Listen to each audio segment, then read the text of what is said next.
which was Now, clause 18, another simple clause. What says, for example, you have been appointed as an statutory auditor of a company mid-year, like, suddenly in between your appointment has happened.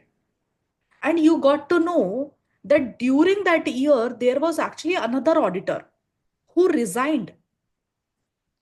So, as a courtesy, as a good professional practice, it is a responsibility of your as a incoming partner that you have to speak to that outgoing partner. And it is good for your own business and profession. Because now you want to know, dude, was there any red flag? Should I be concerned about certain matters?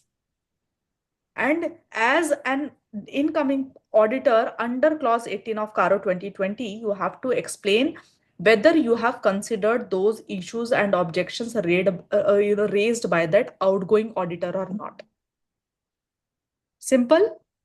It's a very simple, common courtesy, professional, courtesy. It is like it is your ethics, right? But ethics has now been obligated because it is put in the CARO 2020.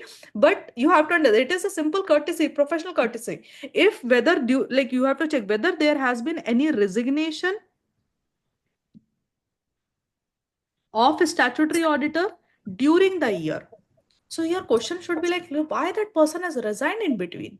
If the answer is yes, whether the I have written this in the whether you have considered, the answer is whether the incoming auditor has considered the issues, objections, raised by the outgoing auditor. Outgoing auditor means the auditor who has resigned. Easy? Yes.